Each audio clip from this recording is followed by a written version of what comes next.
would be okay in this draft. Has a lot of scaling. GP. Or just Gangplank. Just Gangplank is fine. Sometimes you just need a bit of Pirate. And the Ziggs is going to get locked here for Teddy. A little bit riskier. That is a Showmaker pick, though, and this is...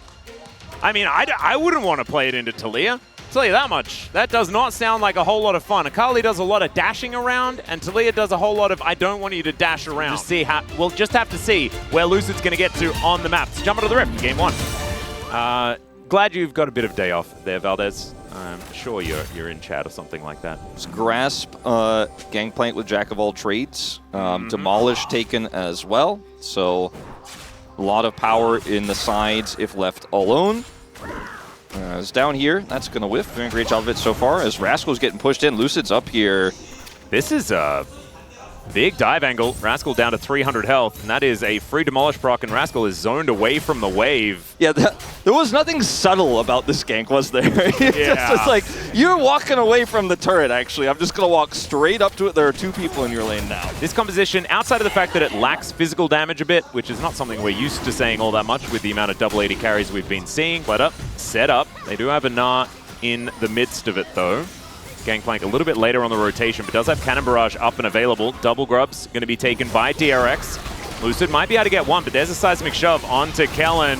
He's going to have to flash to get out of the way. The Ignite now ticking down. That is going to be 3 grubs going over to DRX. Nicely played. As the Ziggs is going to scale really well, but I think if you mess it up as Dplus, there's so many ways this can go wrong. As Sponge is coming up here right now, does have ult and flash. Yep, Kingen does have oranges. The little hop does come in. You can actually oranges out of that one as Kingen's looking to keep himself alive. It does not work. And Sponge going to punch him in the back of the head and grab first blood. Yeah, maybe it was Orc's opportunity to talk about the opportunity. Kingen is way up here with no flash. Does he have more oranges? That is the question, as Pled is just going to walk towards him. Barrel is going to come on through here as Rascal's throwing the boomerangs down, and yeah, there's a Vi here once again. And Kingen is very, very much going to be dead. Well, it's going to take a while, and then he's going to be dead. There he goes. There he goes. He's dead now. Teddy gets the kill, and that's a Ziggs in the side. Uncontested aiming will get some plate gold again here, bottom side. But they're going to get a lot of value up here with the Ziggs, and the whole turret will go down whenever Teddy decides to satchel it. There it is. Yeah, barely even needed to be honest, because they were making swift work of that turret. This composition doesn't have great engage, and they haven't been able to take skirmishes. As DRX are just playing the map better right now, just avoiding Dplus, the power that this comp has, and it's really, really high damage up at Rascal. Yep, Rascal is in a bit of trouble here. There's the flash handshake. Big Gnar comes down as now Rascal gets underneath the turret, but the Fate's Call is going to get that knock up. Lucid looking to tank the turret for them, but it's not going to be the kill onto Rascal this time around, and aiming almost just dies. As this is just a fantastic Gnar here. He has his Gnar bar at 89. See what he else says. Just throws all 3 of them back. 죽긴 하겠다. I think I'm going to die. 저는 안 돼? But he does not. 죽었는데? 까비. Has a bit of a giggle. He was hoping that aiming was going to go down as well, but unfortunately for him, he did not. Yeah, and Lucid just hasn't been the proactive player that we've seen him as for quite some time, you know. Hasn't been able to find the angles as Pletter is now going to get hand shook back. There's the Arctic Assault. They get the Permafrost onto the Leona there as well, and normally don't engage onto a Leona, and maybe that is still going to be the case here as Showmaker gets into the Shroud, and my god, the damage from the Gnar is massive, but the answer is still going to be there from DRX, from Dplus. As Teddy, can he land these water balloons? That's the question. The answer is no, doesn't quite have the arm for it here in the LCK, or just everywhere. Yeah, generally not a good idea. Yeah, generally not. As Lucid is over the Weaver's Wall. Yeah, who is going to be able to move on in, though. You can see they just want to get towards this soul point. Let's see whether Lucid can get there. And they are able to set it up for the Rent. Great handshake there as well. As Sponge finds himself in no man's land. The snipe is beautiful, and Kellen's Renata, man. Doesn't matter the game state, you can always find an angle. As now Rascal, speaking of angles, is heading towards this mid lane where the Rift Herald has done so much work. This should be another turret. Yeah, it will be. Yep, there's the satchel. Bye-bye. Certainly something that these champions can do as barrels come on down. That is a tanky Sejuani, but maybe not tanky enough as the Mega Inferno Bomb comes in. But oh my goodness, the hostile takeover is too powerful! And there's Showmaker with the perfect execution. Not able to quite backflip over the wall though, but still, Dplus looking for more. Satchel to try and keep Teddy safe, and it will be able to do so for now. But now we're seeing the power. Sees them and then Q's over the wall. He wants out of here, as Kingen maybe wanted out of here as well, as he's going to use the oranges. Flash does have the cannon barrage down. They're taking so much damage under the turret. Kingen takes the first one. Now Rascal's gonna die. It's a double kill for the Gangplank from the grave. Somehow Kellen lands that handshake. I don't know how he does it. Go-Go Gadget hands or something. And it's just a disaster here. Great handshake from Kellen. Speaking of... Yeah, there's another one.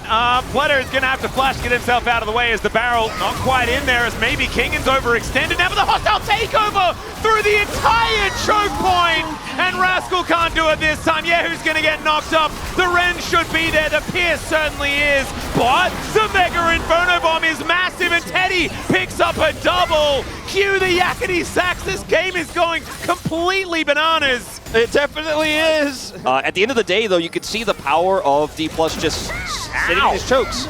That really hurts. All right, Trial by Fire needs to come through for that big damage, and aiming just says it doesn't need to be there. Hostile takeover, and Rascal, he flashed before, he doesn't have it available now, as Kellen will be punished.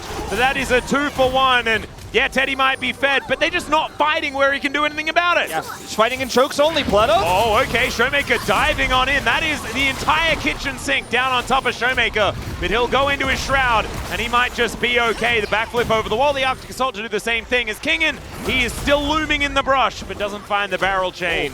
I guess they didn't have vision of that. It's over here. Rascal teleported to the bottom lane. That's not it. Oh no, that means he's definitely not going to be here for this fight. Let's see whether Teddy can get a Mega Inferno Bomb over. He does have it available, and he is in range, but this is just dead. It's just gone. Went down to 83, but it doesn't seem to matter because there was no one in the pit. And Rascal does have an R-bar in a decent position, and I guess you could argue that Elder is more important, and it absolutely is, as now Pletter with the Eclipse is able to tank up a few of these barrels. The 3-man to come through, and now the Cannon Barrage on top of it. Teddy's the target, but he is able to get himself out of there with that Seraph Shield. Showmaker's looking for him, though, and there's a 5-point strike. And now the perfect execution. This should be the cleanup for Dplus. And there is no response from DRX, and I think Dplus might just try and push through. Very clean fight for Dplus in the latter half of the game, just playing the map better. DRX had a huge lead, lost all the dragons though, couldn't contest, couldn't break through the barrels as Rascal. Oh, yeah. I don't think Rascal's going to be surviving this one. Oh, maybe he is, because Dplus are distracted by the base. Yeah, I think they're a little bit more interested in killing the Nexus than killing the Yordle there, as Kellen's going to stop his backs as well. He can't even get home. Just shaking his hand over and over again. He will get gnawed into the wall and likely loses this 1v1. But maybe the base will die first, as Pletter's being ignored at the same time. There is the death for Kellen as Mega Inferno Bomb comes on through, but it is 2 turrets and a dead Leona, and then the Nexus goes down. Dplus pick up the win in the end. The Akali, very similar thing. He can pick it at any moment. I'm like, if he's feeling it, look at these, then he's going to win. As yeah, the damage numbers aren't necessarily there. They are for Kingen though.